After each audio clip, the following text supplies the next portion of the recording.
Hello students.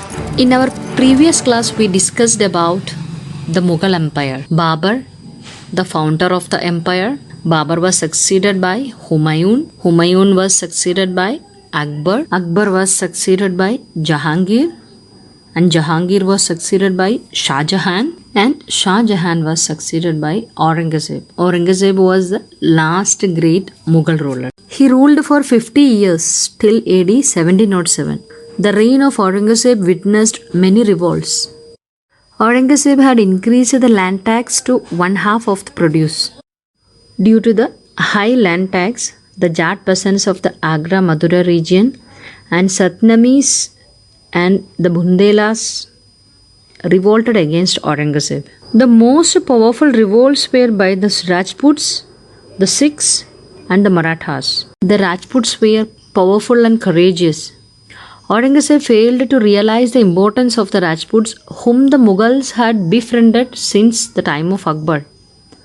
After the death of Raja Jai Singh of Amber and Raja Jaswant Singh of Marwar, relations with the Rajputs began to deteriorate. Because of his orthodox religious policy, the Rajputs turned into bitter foes.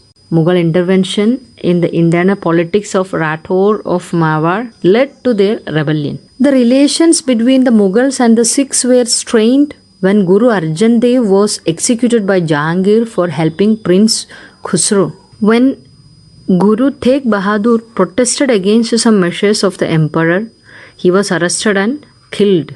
It forced the Sikhs to avenge his death. So Guru Gobind Singh organized the Sikhs into a militant force called the Khalsa. There were violent conflicts between the Khalsa and the Mughals. After Aurangzeb's death, the Sikhs were able to establish their own empire. The Marathas were one of the other most important powerful enemy of Aurangzeb. Aurangzeb was very tensed about the growing power of Shivaji. So he sent Shaista Khan to fight against him. Shivaji, disguised as a marriage party, with 400 soldiers stormed the camp and took everyone by surprise. Shaista Khan barely managed to escape and his army was defeated. Next, Aurangzeb sent Raja Jai Singh to capture Shivaji and bring him to Agra. The fort of Purandar was besieged and Shivaji was captured and imprisoned, but Shivaji managed to escape in a basket of fruits. Aurangzeb failed to recapture Shivaji. Thereafter, Aurangzeb sent armies against the Deccan Sultanates.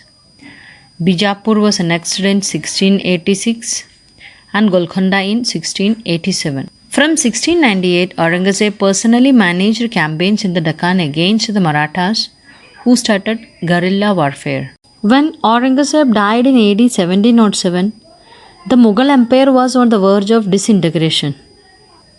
His campaigns in the Deccan had emptied the royal treasury. His long stay in the Deccan had given rise to many revolts in the north. Growth in trade and commerce had led to the emergence of new groups in Deccan. These groups showed their loyalty to the regional powers. Aurangzeb had a very typical policy towards the religion. He was a staunch Sunni Muslim ruler. He lived a very simple life. He reimposed Jazia tax. It was a tax which the non-Muslims had to pay. All these policies of Aurangzeb gradually pushed the empire towards decline. Now let us study about the Mughal administration. The Mughal administration was a centralized monarchy. The king enjoyed absolute power. The king was at the top.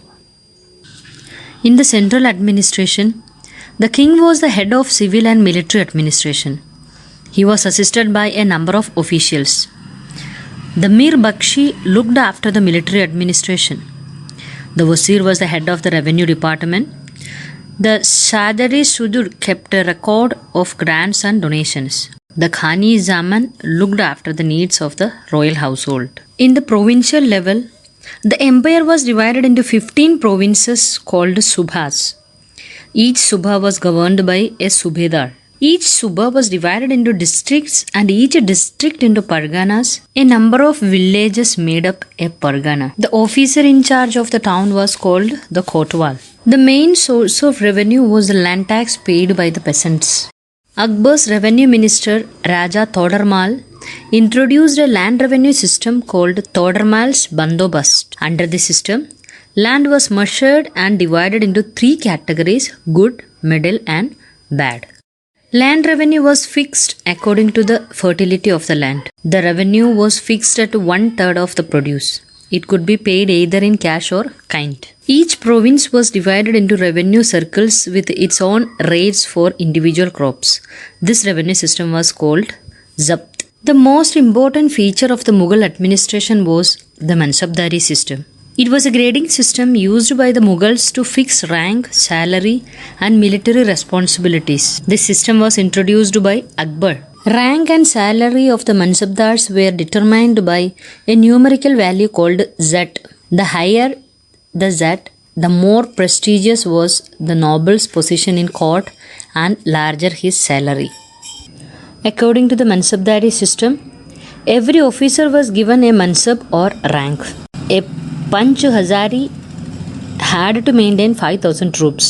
A Mansabdar had to supply to the king the fixed number of troops whenever needed at the time of war. The Mansabdars were paid through Jagirs. Jagirs meant that he was granted land and not cash. A Mansabdar could be shifted from one place to another. This prevented him from becoming too powerful. In addition to soldiers and horses, a fixed number of elephants, camels had also to be maintained by the Mansabdars. The Mansab was not hereditary. When a Mansabdar died, his Jagir could be taken back and allotted to someone else. Here we are winding up our chapter. Case study related to the Mughal Empire is given in the textbook. You go through the textbook, read and understand it well, and read the chapter thoroughly. Find out the exercises A, B, C, and D. Thank you.